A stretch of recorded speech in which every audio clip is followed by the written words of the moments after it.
Turbulence in the relationship between Canada and the U.S. continues to drive down travel to the U.S. Comes for vacation, I think there's other places I would rather go. When international travel to the U.S. fell last year, many blamed the so-called Trump slump, arguing that the president's low approval ratings overseas are to blame for the drop in tourism. Just 3 months ago, New York's JFK airport saw more than 6 million international arrivals. Today, TSA agents are standing around with nothing to scan. Row after row of empty immigration counters, canceled flights, baggage carousels barely turning. And the real shock? It's not some isolated slowdown. The entire U.S. inbound tourism economy has been sideswiped. Millions of travelers from Asia, Europe, and even Latin America are pulling out. Why? Because America is no longer the destination it once was. The airport silence is deafening, and Washington is scrambling. It all started with new visa processing delays. But then came the sudden spike in tariffs, stricter border checks, and a barrage of unpredictable policy moves that left foreign travelers feeling unwelcome. European tourism boards warned citizens to reconsider trips.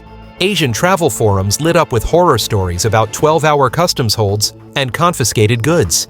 And Latin American influencers? They've started a trend. Vacation anywhere but the U.S. A hostile welcome doesn't just hurt feelings, it kills billion-dollar industries. One travel analyst put it bluntly, "If the U.S. doesn't want tourists, we'll go where we're wanted." That shift in sentiment is costing more than just hotel bookings. Airlines are cutting routes, museums and attractions are slashing staff, and entire downtowns, especially in cities like Miami, Los Angeles, and New York, are watching foot traffic vanish. For every tourist who stays home, there's a waiter without tips, a hotel without guests, a retailer without sales. The ripple effect? It hits every corner of the economy.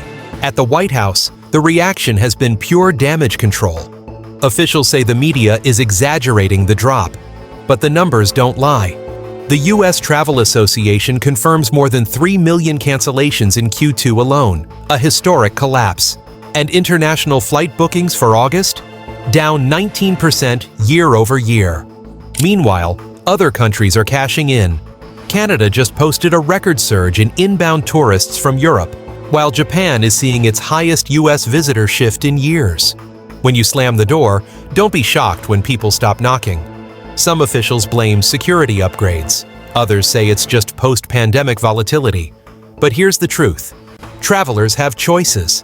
And lately, they're choosing destinations that feel easy, safe, and friendly. Thailand, Portugal, Chile, they're rolling out red carpets. Meanwhile, the U.S. is rolling out suspicion. What used to be a dream trip is now a bureaucratic headache. And for many travelers, it's just not worth the stress. Tourism isn't just about sights, it's about how you make people feel. The impact is staggering. The U.S. tourism sector supports over 9 million jobs and contributes nearly $2 trillion annually to the economy. When international travelers cancel trips, that money doesn't just disappear, it goes elsewhere. Hotels in Paris, beach resorts in Mexico, shopping districts in Seoul, all booming with the tourists that used to land in Boston, Vegas, or Orlando. From tour guides to ride-share drivers, entire industries are bleeding revenue, while other countries quietly scoop up America's market share. It's not just leisure travelers turning away. Business conferences are seeing mass withdrawals. International students are reconsidering U.S. universities. Even high-spending medical tourists, who once flew in for specialized treatment, are canceling appointments. The message from abroad is clear. We don't know what we're walking into. Visa rejections are up. Background checks are longer. And even travelers with valid documents are being flagged for extra scrutiny. The trust is gone, and rebuilding it won't happen overnight. Meanwhile, the administration is doubling down. President Trump blames foreign freeloaders and insists tighter screening keeps Americans safe.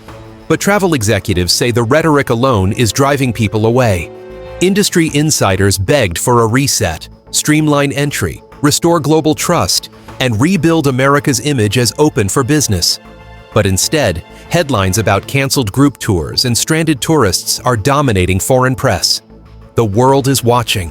And right now, it sees a country closing in on itself. Other nations are capitalizing. France just launched a new visa on arrival program for Americans and Canadians. Singapore expanded its fast-track entry lanes for all G7 nations, except the US. Even regional rivals like Brazil are offering free visa waivers to European tourists. The US, it's swimming against the tide. And in a global tourism race, you don't win by building walls. You win by opening doors. With every missed opportunity, America risks falling further behind in a sector it once led with pride. This isn't just a PR crisis, it's a warning. America's airports are emptying, not because the world stopped traveling, but because the world stopped choosing the US.